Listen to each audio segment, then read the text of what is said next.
When I pour, y'all say Ashe. Y'all got it? Ashe. You got it now? Ashe. Okay, let's try it again. All right. Call him for it.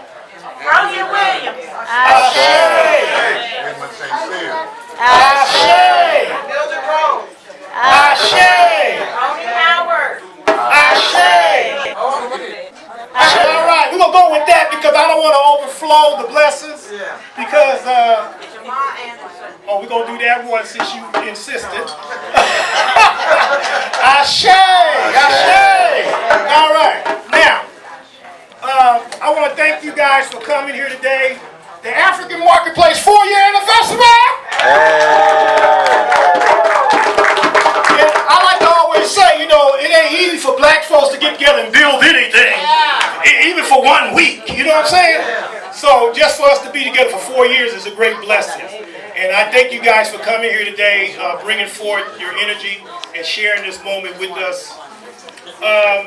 Brother Arthur is going to give you guys a little information about Sankofa. Yes, you are. All right. So you guys give Arthur a hand as he come forward, please. Oh,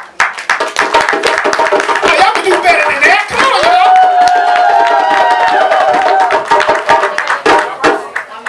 y'all. San, which means to return.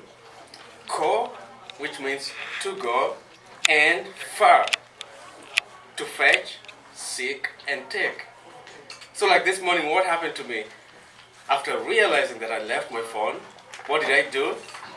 I sang, I returned to the house, I went, and then I fetched around to seek, which I forgot which was my phone, and then I put action to look for it where it was. And now I have my phone, I was able to get to know my calendar, how my calendar was. And so that is life. And that's why I'm so excited to see that we're people from all different age groups. And we have things that occupy our time, but it's necessary for us to remind each other of the most basic important things in life. Sewowere. Sewowere. Fi. Now Sankofa. Now Sankofa. A Yankee. A Yankee. Now you are all international students. And this basically means it's not wrong to go back for that which you have forgotten.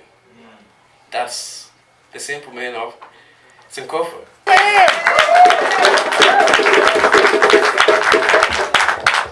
I love Brother Arthur. Brother Arthur's been working with me for years now, you know, and he's a great man, and I appreciate him all the time. He always keep me on course. You know, we all need somebody around to keep us on course. You see, I'm loud, he's soft-spoken, so he tells me to calm down. I'm going to let my narrator, she's going to take over. Everybody give Tammy Ballard a hand, please.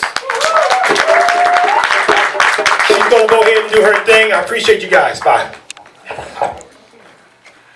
Greetings, everybody. Glad to see all the faces. We're going to introduce our first dancer, Naomi, as the warrior princess.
Shaka Zulu. Shaka Zulu was a great military strategist. He created the Buffalo Horns formation, allowing his army to successfully encircle opposing armies.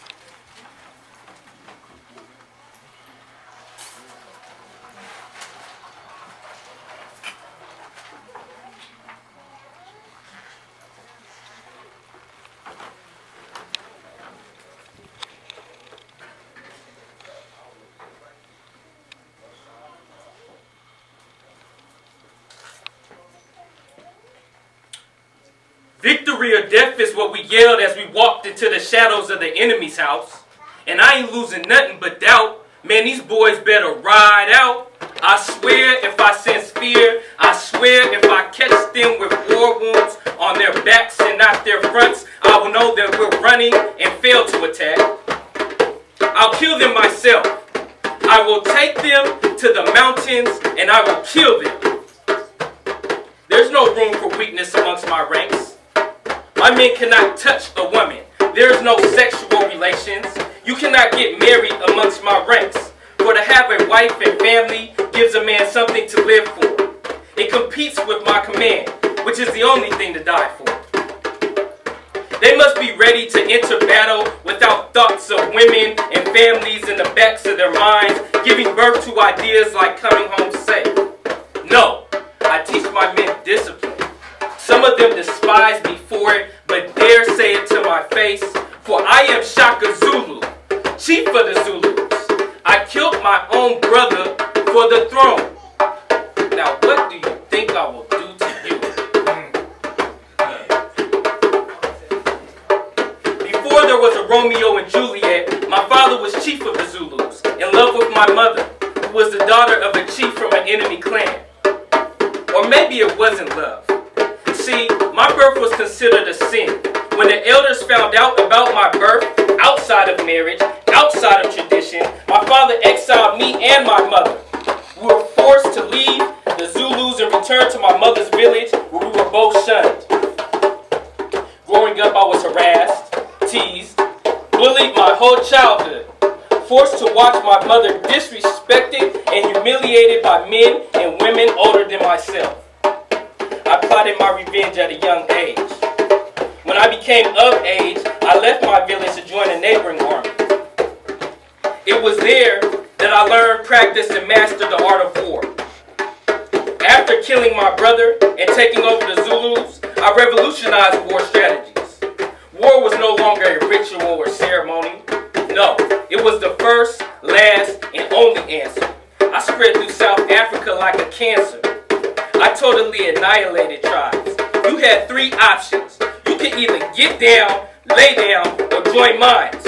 You could be killed for giving off bad vibes. Because in the South I thrived. I controlled over 250,000 Zulus, creating a nation state in this southern place. Not even Zulus could look at me without looks of fear on their face. But when my mother died, that's when I lost my grace. When Nani died, so did I. But also, so did my tribe. I declared a year of mourning for my mother. So if you were caught not paying her proper respects at any time, if I sensed joy or happiness in my village, I would kill you. No one was allowed to grow crops. Pregnancy was outlawed. I slaughtered pregnant cattle. I killed pregnant women and their spouses to the point at which I was accused of outlawing life itself. At that point, it was decided that I must be put down. When my brothers came to kill me, I told them, I know what they say about me. Some say I'm God, some say devil, some say king, some say tyrant. Indeed, I am all of that, and I accept my fate. But as you kill me, there are white nations planning on conquering us and taking over our land. My brothers, what will you do?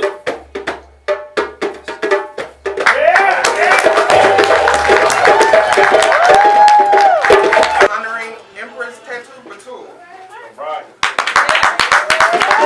Founded Addis Ababa, Ethiopia's capital city today. Her reign aided in modernization, opening up Ethiopia's trade and technical expertise. 3,000 years of rule did not come to an end. So homage and praise to this heroine. She whispered in the ear of her husband and told him Italy would never be friends. Italy tried to sail in on a low tide, but she met him at the coastline. Italy tried to capture a fort and she cut off their water supply. They all surrendered because they all would have died. Then Italy tried to march in on them from the north side. but Tautu Betu met them on the front line. This was the Battle of Adwa, and it's remembered for all time because Ethiopia was not colonized. The scrambling of Africa did not destabilize this most ancient region of the Nile Valley civilization. The victory was her manifestation. She was royalty of the Solomon line from a powerful clan of the Oromo tribe. This empress had a beautiful mind, a key strategist way ahead of her time. Her and Menelik built Addis Ababa. The emperor would not do many things without her. Political power was in the palm of her hand. Her family name was known throughout the land. She had a beautiful economical plan. She built industries from the fruit of the land. She poisoned her enemies, but she had many allies. She helped bring Ethiopia into modern times, built churches and cities, even advised the new queen. And this is just a list of only some of her things. In 1851, the angels did sing and sent us down the warrior queen. So time to time, the stars do align, and they send us a warrior queen in our darkest of times. Queen Amana Shaketu came in our darkest of times. Queen Nzinga came in our darkest of times. Queen Nani came in our darkest of times. Harriet Tubman came in our darkest of times. My great-grandmama came in our darkest of times.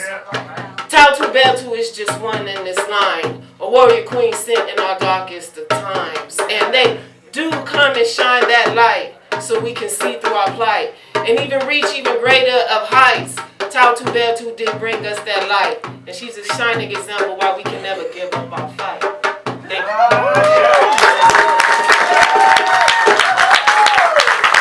The African marketplace, which we empowering our people with a place to come and sell their wares, teach their children how they can build for themselves. And I always tell the youth, when there ain't no job, you create one.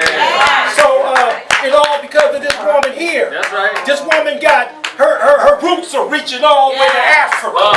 Reaching all throughout the diaspora. All because of her. And I just, I'm sorry that I forgot to bring you forth earlier. But I had to slow down and do it, it really got my spirit. But I love this woman. She does so much for me.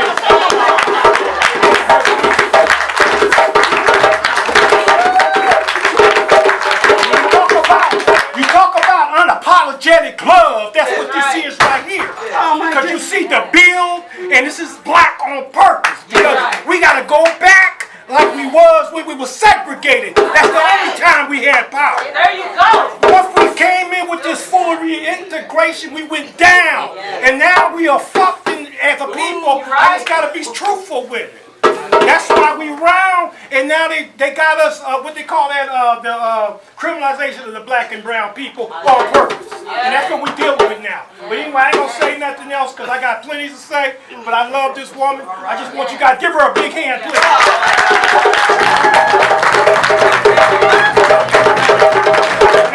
Now back to the local station.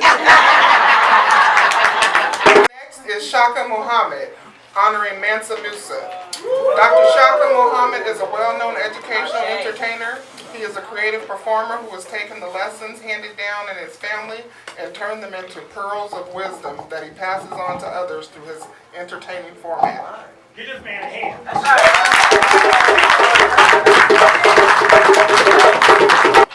I am Baba Yokwesi, Master Sunday, the griot, the historian, the storyteller, the keeper of the history. A time there was, a long time ago, I'll tell you a story the world should know, of an ancient African king of untold wealth and the wisdom he still brings. In 13th century Europe, they were in financial trouble because of the decline of the production of gold and silver. And in 1312, Musa Ketai I came to power in the kingdom of Mali. He expanded the empire and he annexed the city of Timbuktu and Gao, and the empire stretched 2,000 miles. He ruled Mauritania, Senegal, Gambia, Burkina Faso, Mali, Niger, and Chad. He was given the name Mansa, which means king. He was knowledgeable in Arabic, and he began the first Muslim, he was the first Muslim ruler to make the 2,000-mile pilgrimage to Mecca to fulfill one of the 5 pillars of Islam. He brought a caravan of over 60,000 people. It included 1,000 attendants, 100 camels loaded with gold, his personal musicians, 500 slaves bearing gold staffs. At each stop, he provided the people with rare foods and confections. His furnishings were carried by 12,000 slave women wearing gowns of brocade and Yemen silk.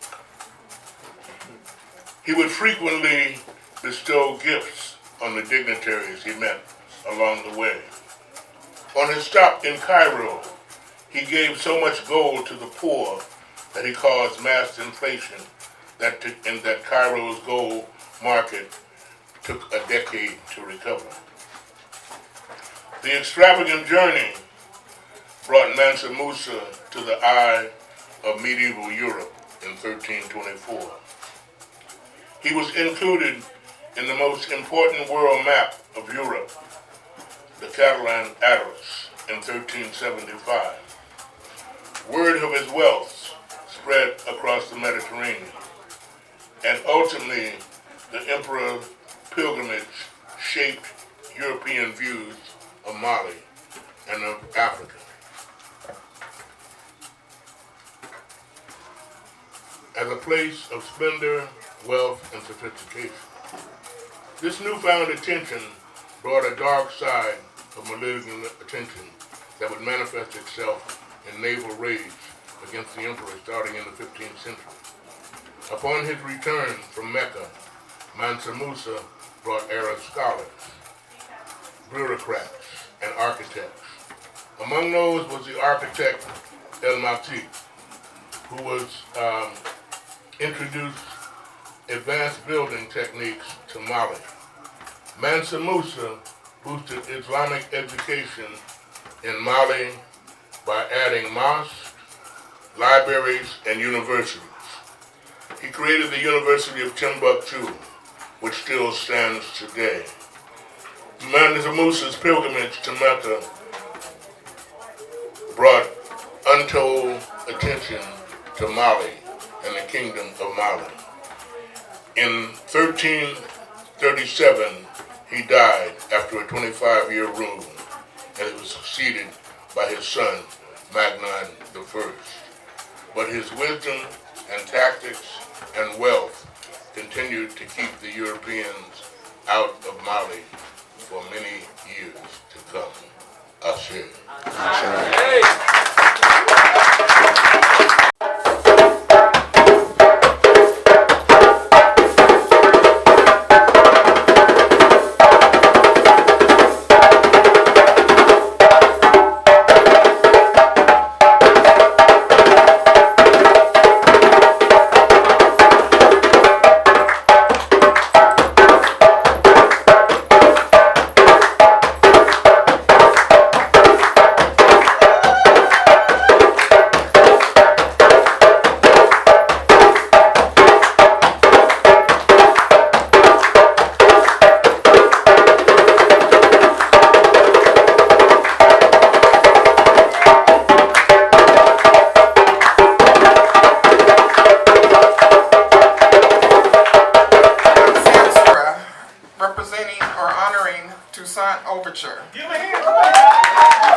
only successful slave revolt in modern history, gained Haiti's independence from Europe, France, and Spain, trained slaves in guerrilla warfare, ending slavery in Hispaniola by 1795. Elevation means opener, the one who leads the way on how we operate. The blazer of the trail to ring the bell. A liberty to show him it in color coded, born with the soul of a free man, even if he is slave. Machiavelli in his day, his elders used to tell him he destined to partake in the revolution to break through the silence and free the island. No longer shackled and chained, paddled against the waves to avoid being the prey, and forged one of the fiercest rebellions known to this day. The greatest weapon he had was his intellect and his faith. The leader of slave soldiers, defeater of little Napoleon, keeper of all his brothers and sisters sent from the Holy Land. He spent his time focusing on strategies of war. Cut the head, you burn the house, you leave the bodies on the floor. Is it necessary evil if it be the only choice? When the people rise together like an eagle, we can soar. Britain begged him out to bring the insurrection to Jamaica, so the Spanish lost so bad some of their soldiers joined the rebel force. He had them looking sad, controlled Domingue up until the courtship. Boiler Luck retaliated back with 20,000 swords. Not only that, but Dessalines set him up to get attacked. The Uncle Tom's and Nego Prince was plotting right behind his back. Interrogation efforts wasn't clever enough for him to crack. He died of malnutrition and pneumonia before he'd ever rat. The story of Toussaint Louverture, the open door. The leader of the Haitian Revolution did it for us. The story of Toussaint Louverture, the open door. The leader of the Haitian Revolution did it for us. The story of Toussaint Louverture, the open door. The leader of the Haitian Revolution did it for us. The story of Toussaint Louverture, the open door. The leader of the Haitian Revolution did it for us. Thank you, my name is Introducing Coon the Poet, honoring our ancestor Yasuk, the first black samurai. An African who went to Japan as a missionary, caught the attention of Japanese due to the color of his skin and his height, being over 6 feet tall. Lord Nubanagai made him a sword bearer with his own katana. Yasuk even learned to speak fluent Japanese. I be feeling like I'm the first black samurai. I said, I be feeling like I'm the first black samurai. I be feeling like I'm the first black samurai. I be feeling like I'm the first black samurai. Like I'm Yasuke. I be feeling like I'm Yasuke. Like I'm Yasuke. Look, I be feeling like I'm the first black samurai. I be that big black samurai. African warrior, look in his eyes. Strength of 10 men. They never before have they ever seen melanin, let alone skin that shines so clean. This dark skin that shines so clean. They stripped me naked and they scrubbed me just to make sure I wasn't covered in it. But in the spirits and the heart of every young warrior, spirit of my kind will forever ring and echo the name Yasuke. So I be feeling like Yasuke, like I'm Yasuke. Look, I be feeling like I'm the first black samurai. Like I'm Yasuke. Look, I be feeling like I'm Yasuke, like I'm Yasuke. Look, I be feeling like I'm the first black samurai.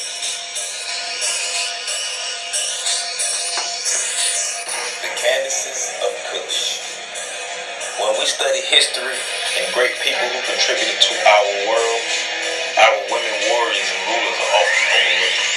From the 3rd century BCE to the 2nd century CE, the empire of Kush was ruled by a line of independent female rulers called the Candaces, or their traditional language of Kush, Kentucky. Amani Raz, Amani Shakete, Awitma.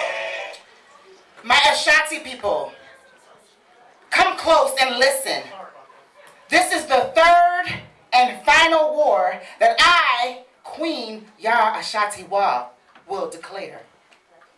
And because we, the Ashanti people, have shamed them, they demand our king, our chief, and our golden stool.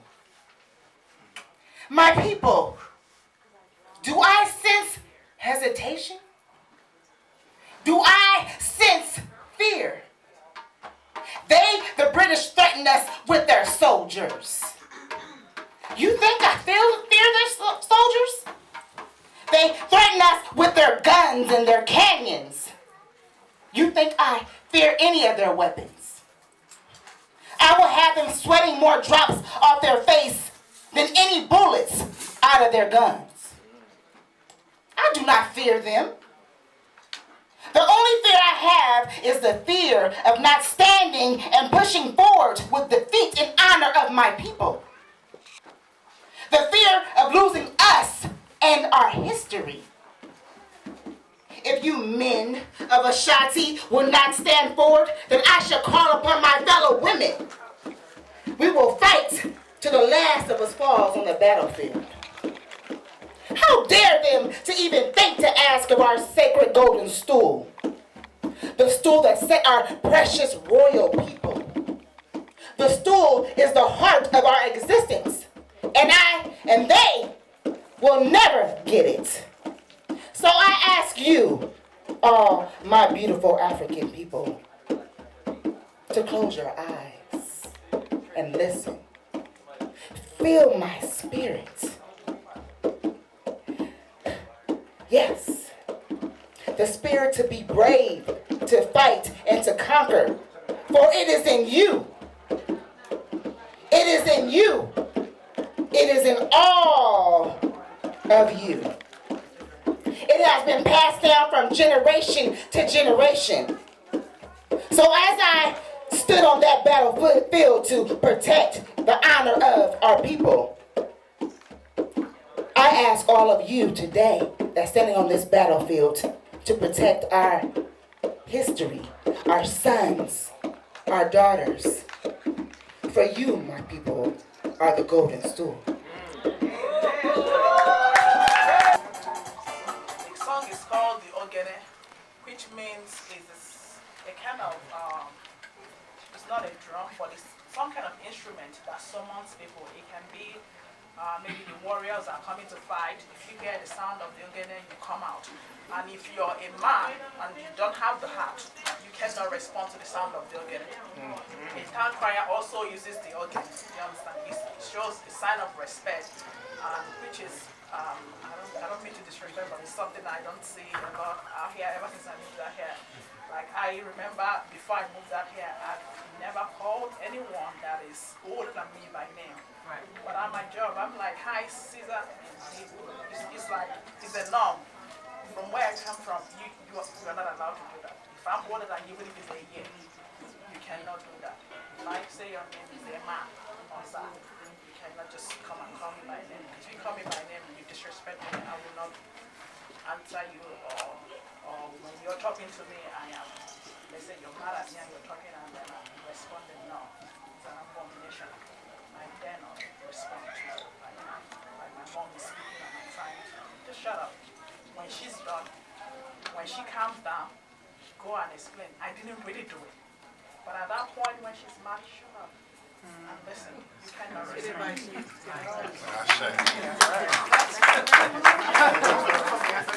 We need to work on that. Things we need to work on.